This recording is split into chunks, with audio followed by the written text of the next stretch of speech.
मेरे मित्र भाई जी किशन रेड्डी जी,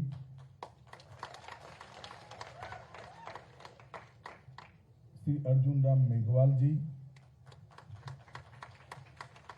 बहन मीनाक्षी लेखी जी,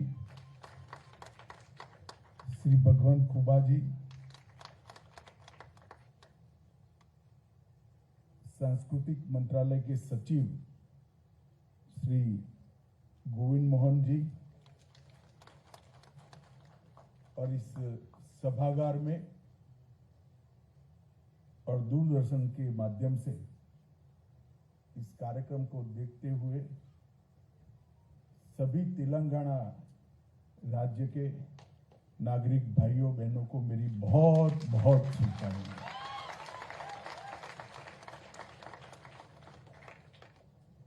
सबसे पहले तो मैं जी किशन रेड्डी जी को बधाई देना चाहता हूं कि आजादी के अमृत महोत्सव के कार्यक्रमों में इन्होंने तेलंगाना स्थापना दिन को समाहित कर कर भारत के सबसे युवा राज्य की संस्कृति को पूरे देश को परिचय कराने का काम किया। हम सब जानते हैं तेलंगाना की स्थापना का एक बहुत संघर्षपूर्ण इतिहास रहा है। सालों तक इसकी स्थापना के लिए तेलंगाना के युवाओं ने संघर्ष किया, बलिदान दिए, और अंततोगत्वा 2 जून 2014 को भारत का इस सबसे युवा राज्य अस्तित्व में आया। और मैं आज सभी तेलंगाना वासियों से शुभकामनाएं देना चाहता हूं कि तेलंगाना की संस्कृति, साहित्य, संगीत, वेशभूषा और परंपरा हजारों सालों तक इसी तरह भारत माता का मुकुटमणि बनकर भारत माता के मस्तक पर रखती है। हमारे यहां भारत की कल्पना जो भारत को नहीं समझ सकते वो कभी कर नहीं सकते। हमारे यहां हर राज्य की संस्कृति है, हर राज्य की भाषा है, हर राज्य की वेशभूषा है, हर राज्य का खान पान है। और मैं ऐसा सौभाग्यशाली व्यक्ति हूं, मुझे भारतीय जनता पार्टी ने राष्ट्रीय अध्यक्ष बनाया था। मैं देश भर के सभी जिलों में प्रवास करने वाला व्यक्ति हूं। मैंने इसको बहुत नजदीक से देखा है। सब कुछ अलग होने के बावजूद सबकी आत्मा एक है, और वही आत्मा भारत को जोड़कर रखती है। और भारत ने बड़ी खूबसूरती के साथ विविधता में एकता का ये मंत्र आत्मसात कर सांस्कृतिक एकता से भारत की एकात्मता का रास्ता हमने तय किया है।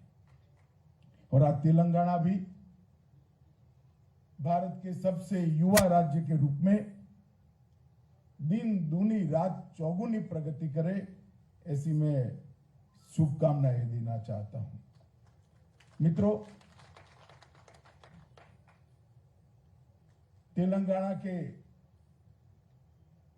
युवाओं के तेलंगाना राज्य की डिमांड के लिए, मांग के लिए जो संघर्ष है,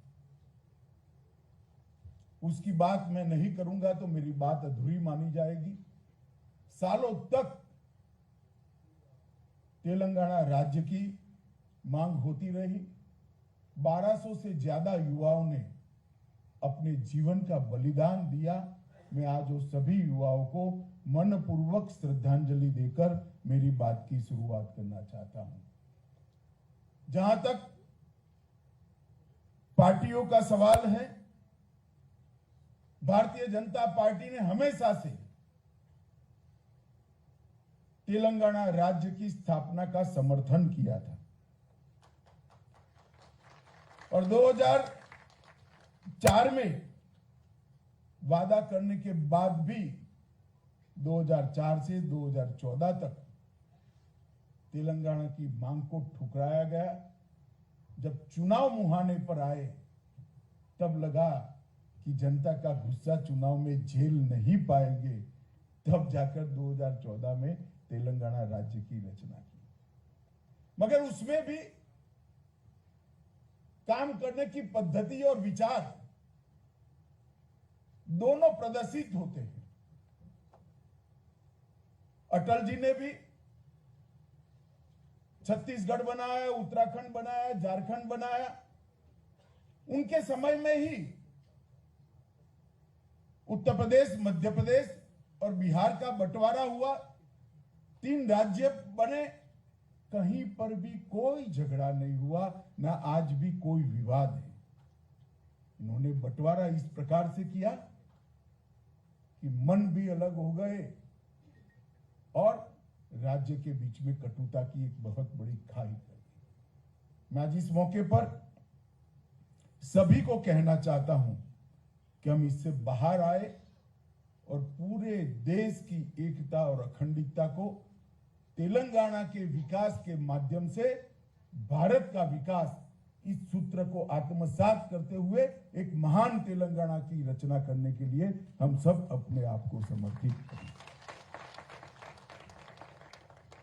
तेलंगाना क्षेत्र के अल्लूरी सीताराम राजू, रामजी गौड़, कोमाराम भीम, ये सब लोगों ने तेलंगाना देश और निजाम से छुटकारा पाने के लिए ढेर सारा संघर्ष करा।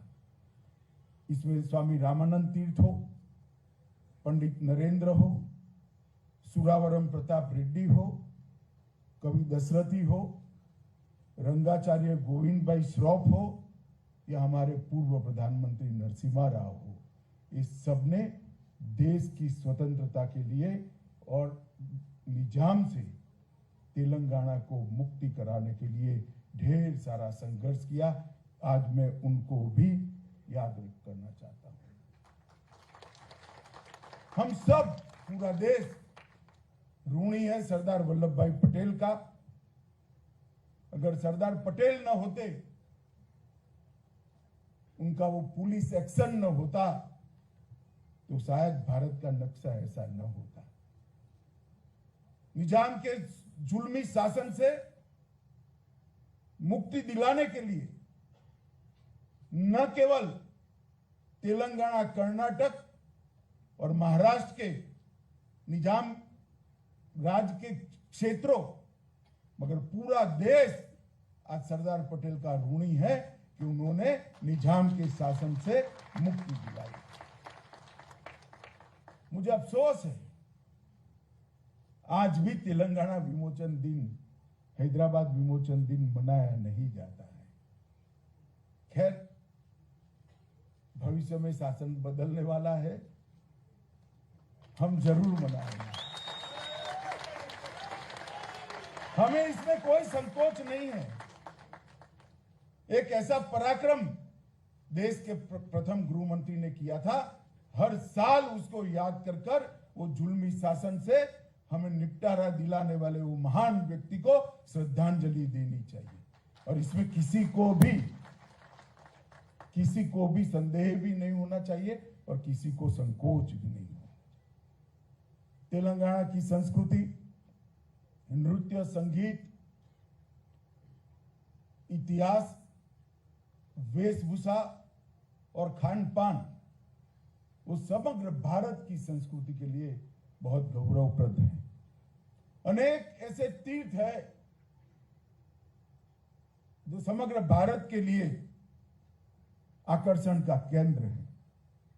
वारंगल किला हो, आलमपुर हो, संगेश्वर मंदिर हो, रामप्पा मंदिर हो या भद्राचलम हो, देश भर के लोग तेलंगाना को आने के लिए, इसको देखने के लिए तेलंगाना आना चाहते हैं।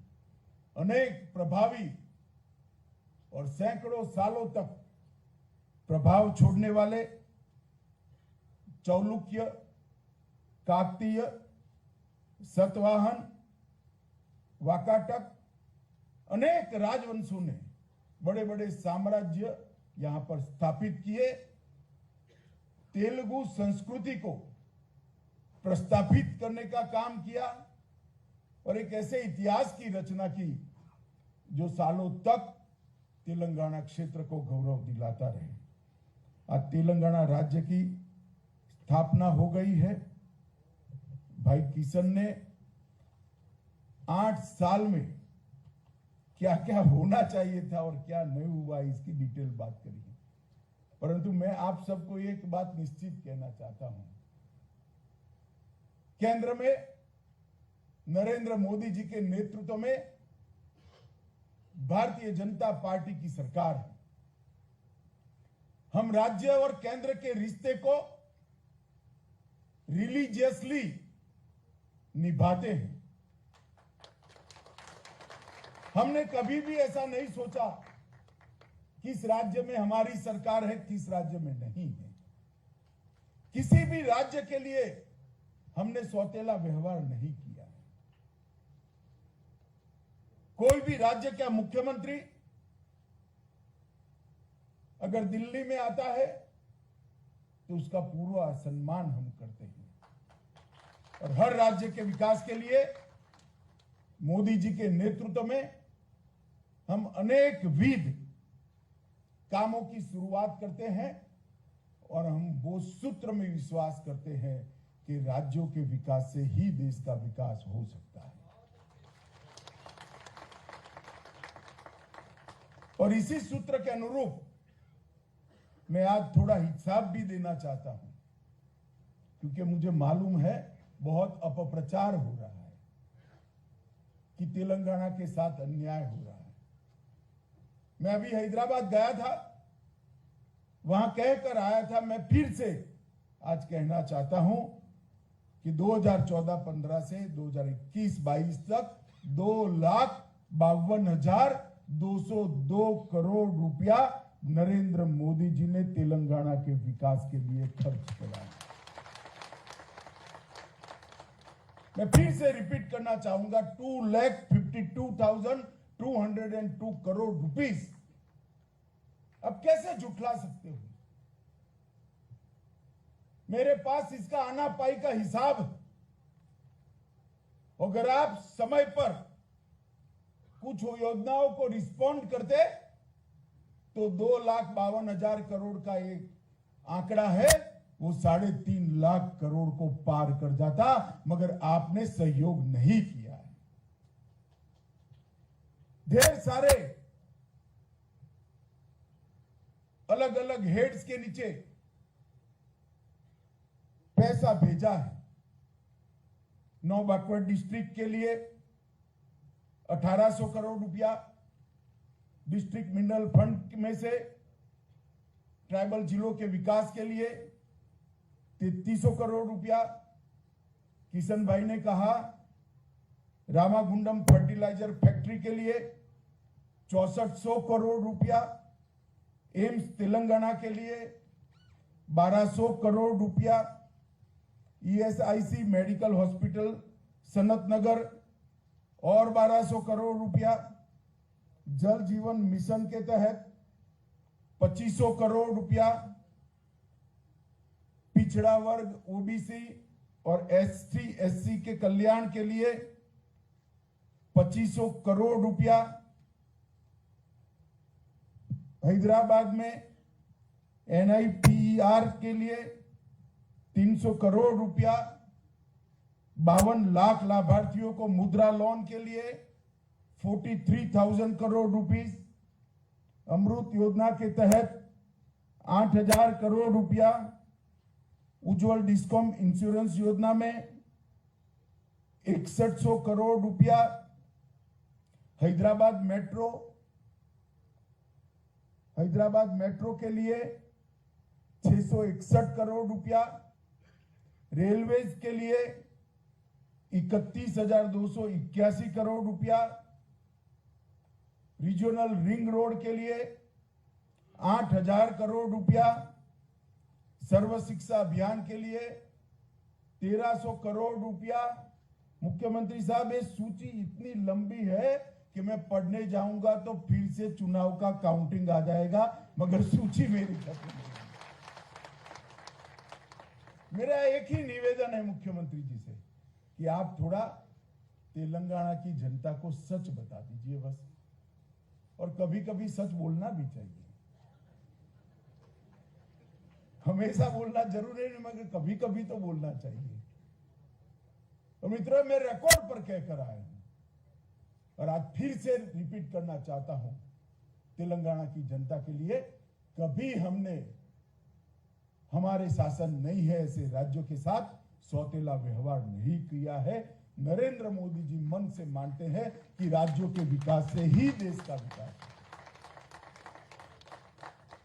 आजादी के अमृत महोत्सव का वर्ष है। मोदी जी के नेतृत्व में पूरा देश आजादी का अमृत महोत्सव मना रहा है। तेलंगाना राज्य में से जितना चाहिए इतना सहयोग हमें नहीं मिल रहा। अरे भाई, आजादी का अमृत महोत्सव कोई भारतीय जनता पार्टी का कार्यक्रम नहीं है। आजादी का अमृत महोत्सव मां भारती के भविष्य को संवारने का कार्यक्रम है, भारत के भविष्य को संवारने। आजादी का अमृत महोत्सव भारत के स्वतंत्र सेनानियों को श्रद्धांजलि देने का कार्यक्रम है। आजादी का अमृत महोत्सव भारत के गौरवपूर्ण अतीत को, जिस पर पूरा दुनिया गर्व कर सके, ऐसे हमारे पास्ट को सलाम करने का महोत्सव है। और आजादी का अमृत महोत्सव आने वाली जब देश की शताब्दी मनाई जाएगी तब भारत कैसा होगा इसका संकल्प लेने का महोत्सव है। इसमें आप कैसे दूर रह सकते हैं। खैर, मैं तो बहुत बहुत धन्यवाद करना चाहूंगा किशन भाई का कि आपने आजादी के अमृत महोत्सव के तहत ही ये कार्यक्रम कर कम से कम तेलंगाना के नाम पर भी एक अच्छा कार्यक्रम आजादी के अमृत महोत्सव में हो गया, इतना करा है। मित्रों, भारत का हर राज्य द्रुत गति से, स्पीड के साथ डेवलप हो, विकास करे, और ये सब राज्यों के विकास कोई समांतर नहीं है, पैरेलल नहीं होने वाले हैं। ये सब राज्यों के विकास अलग अलग रास्ते से मिलकर भारत के विकास का नेशनल हाईवे बनाकर भारत माता को विश्व में सर्वोच्च स्थान पर बिठाने का काम करेगा। अब तेलंगाना स्थापना दिन के दिन मैं फिर से एक बार दुनिया भर में बसे हुए तेलंगाना राज्य के सभी भाई बहनों को 8वें स्थापना दिन का बहुत बहुत मन से शुभकामनाएं देता हूं। और मैं ईश्वर से यही प्रार्थना करता हूं कि हमारा तेलंगाना दिन दूनी रात चौगुनी प्रगति करे और सभी ऊंचाइयों को हासिल करे। फिर से एक बार सभी को बहुत बहुत शुभकामनाएं। धन्यवाद। सभी करते